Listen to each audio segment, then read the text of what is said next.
What is going on, everyone? Tom here from Pizarro's Pieces. We are in sunny California and we are on holiday, and we have come to Frank & Son's Collectibles show. Now, anyone who knows about Frank & Son's, it's a huge warehouse with about 200 vendors. So we have come here because we are in Los Angeles, so we're going to do some footage. Now, anyone who knows that Frank & Son's is known for being quite expensive, so I'm not got my hopes up of finding too much, but I had to come out here and visit. I've got my lovely wife with me. Hello. And I'm going to strap the GoPro to myself and get some footage. So let's get in there and see what we can find.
What's going on, everyone? Welcome back to the channel. It's been a while since I put any content out.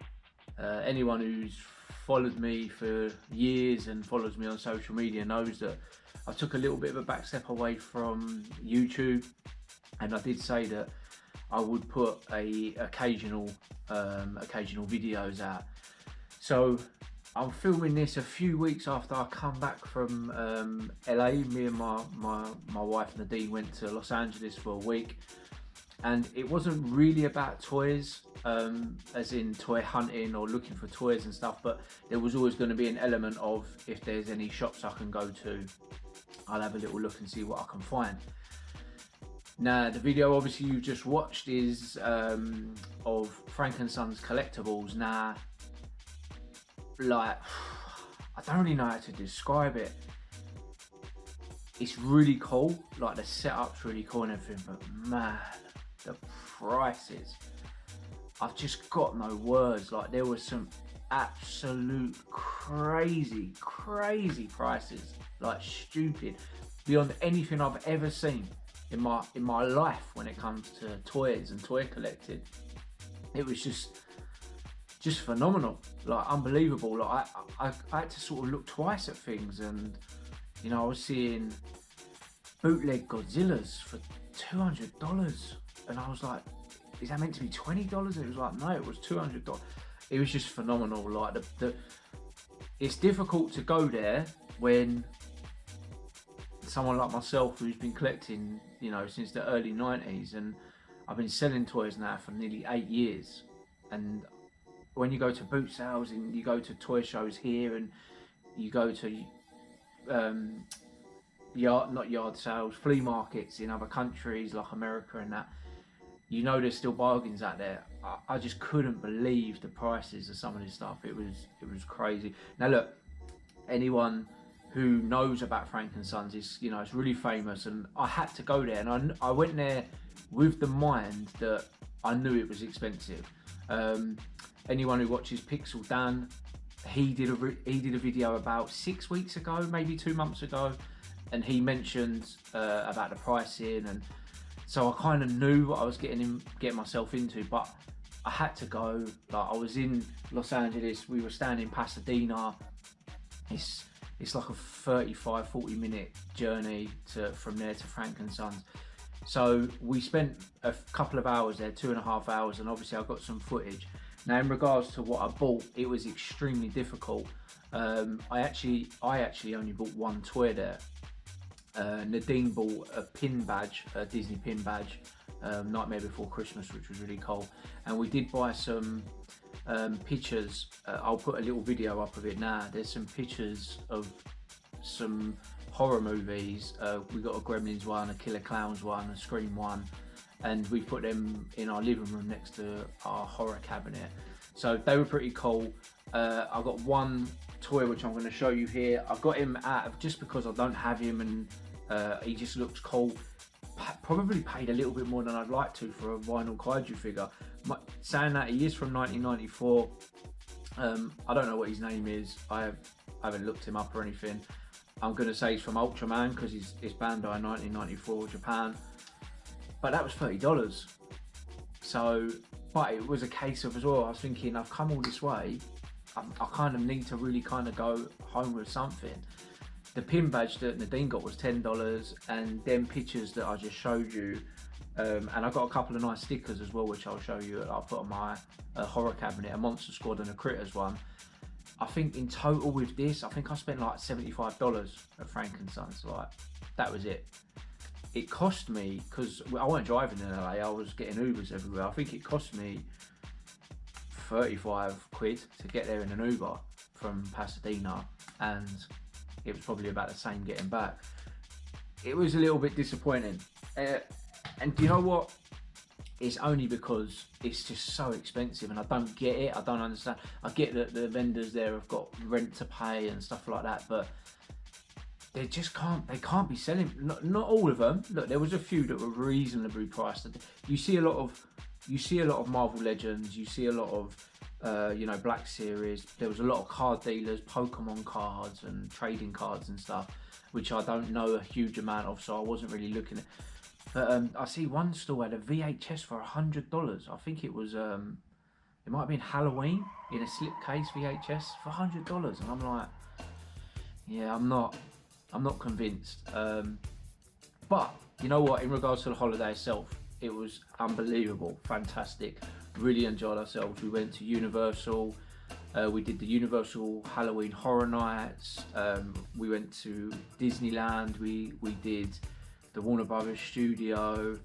You know, Los Angeles Zoo. We did loads of stuff there, and I did visit a couple of toy shops. One being INS Collectables, which I'm going to do a separate video on. And I did pick up a couple of bits from him as well, from them as well. I did pick up a couple of bits in another shop, and I can't remember what it was called. It was in Burbank.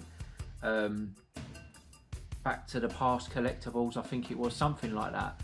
And I picked this up. Now look, I was going to get this sooner or later in this country anyway, but it was only $17, which is about 15 quid.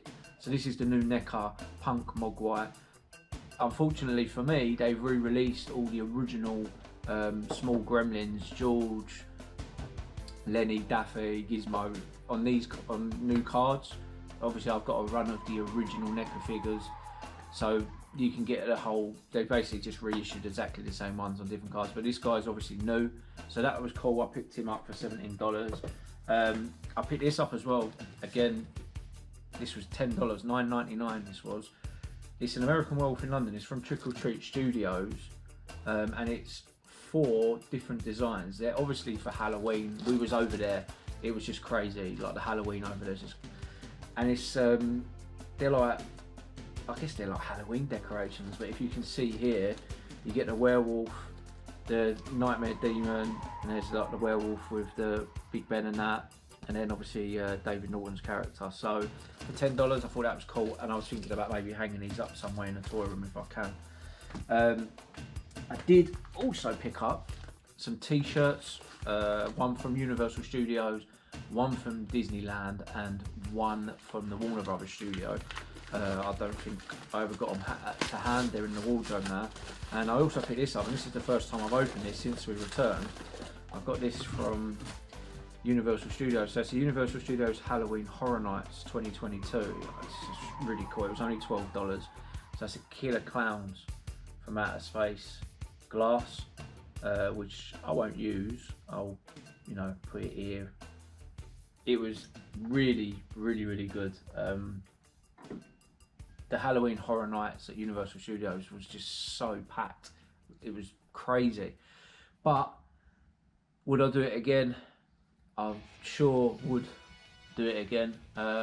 Although at the minute I'm going to Japan in April. Me and Nadine are going to Japan in April, so I'm concentrating fully on that. This is another reason why some people probably might have noticed I haven't really been to any toy shows recently.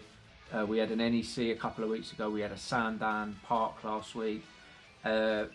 Reason being is that I'm not really buying at the minute. I'm concentrating. We've got Christmas around the corner, but also I've got Japan around the corner. So I'm trying to kind of stay away from toy shows if I can, because I end up going to, if I go to Birmingham or I go to Sandown, I end up just buying stuff. You end up just buying stuff for the sake of it because you're there. And I'm not really stalling at toy shows at the minute because I just don't have the stock. It makes more sense for me to do generic shows if I can, because I've got clothing. If I can do vintage shows, I've got clothing and I've got vinyl and I've got toys, so I can do a good mixture. But I'm not really doing any toy shows at the minute, so I've kind of stayed away from them. I've been a little bit quiet on social media, just because, just life really, working, same as everyone else. Christmas is around the corner, like I said, it's 4 weeks or so away, 4.5 weeks away. So I've just been concentrating on trying to, you know, get myself ready for Tokyo or for Japan. I say Tokyo, we are staying in Tokyo, but we'll probably be going to other cities as well. So yeah, look, toy collecting has calmed down a little bit. I have got back into my vinyl. I've just bought a new record player, and I've been buying a few odd vinyls here and there because I really like my music. But I'm obviously still a collector. I just taking a little bit of time out. So I'm going to be doing another video on INS Collectables. Really cool shop, and I was glad that I've got there. Followed them on Instagram for some years now, quite a few years, to see now they progressed from stalling at the flea market to then eventually getting a brick and mortar shop, and it was cool. Bad timing a little bit because they get stuff in, but they turn it over so quickly. But I did manage to pick up a couple of bits there, and I got a really cool gift off them as well. So I'll show that in the next video. But apart from that, guys, look, I hope you enjoyed the video. It has been a while. I do have a new GoPro. I don't really know if it's made a difference or not, but I upgraded to a GoPro Black on the recommendation of Ed Hunt, who a friend of the channel. He kept going on to me and saying, look, you'll notice the difference. And you know, I traded it in to CEX, and I traded a few Blu-rays in, and I managed to upgrade to what I'm using now. But this is obviously the first time I used it was in Los Angeles. I haven't looked at any of the footage yet. I haven't looked at anything yet. So, and then obviously I'm filming this. So when I chop it together, hopefully there'll be a little bit of a difference, because I know that, especially with toy hunting, when I was using my old GoPro, if you turn around too quick, it was very blurry and the vision wasn't very good. I'm hoping this one improves on that. But I've got this in mind for Japan more than Los Angeles. This camera, and the new camera I got, is an upgrade because I want to try and get as much footage as I can when we go to Japan. Obviously, there's going to be a lot of toy hunting going on. Japan is a different holiday to Los Angeles. Los Angeles was a pleasure, like a lot of, you know, theme parks and stuff like that. We will be going to theme parks in Japan, but I've got more time in Japan. We're there for 2 weeks, and there will be a huge chunk of not just toy hunting, but we'll be going to their version of thrift stores or charity shops, and they're very different to the UK. So my wife's very looking forward to it, because their charity shops are, you know, Louis Vuitton and Gucci and Chanel bags. It's not your charity shops that you find down the high street here in the UK. So we are really looking forward to that, and obviously I want to get as much footage as I can. So guys, I hope you've enjoyed this video. A little bit long, apologies for that, the outro as such. I'll put the next video out shortly, probably in the next few weeks, and I hope everyone's well. And if you ain't subscribed, please consider to do so. I don't put as many videos out as I used to. This is, so I say, you know, I'm going to try and get a few out a year, but come next year we'll have quite a chunk coming out for Japan for all you geeks and toy enthusiasts and collectors. Yeah, stay tuned. Stay safe, everyone, and I'll see you in the next video. Take care.